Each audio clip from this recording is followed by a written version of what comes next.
dirreen siyaasaa akka bal'atu akka hundi keessanuu beektan waggoottan jahan darban hidhamtooti siyaasaa bal'inaan biyya kana keessatti turan akka hiikaman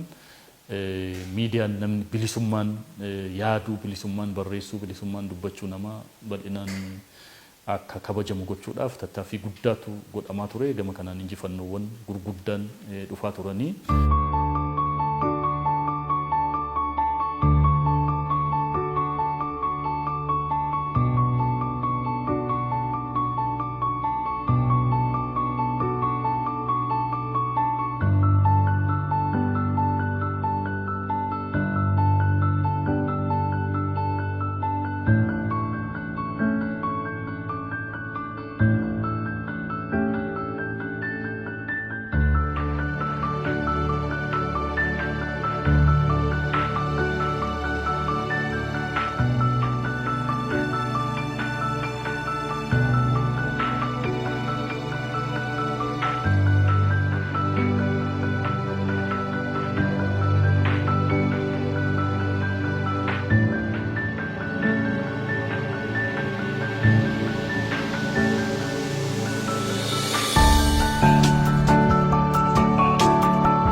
Kanaaf hojii qabatamaan gara dimokiraasii bal'isuutiin gara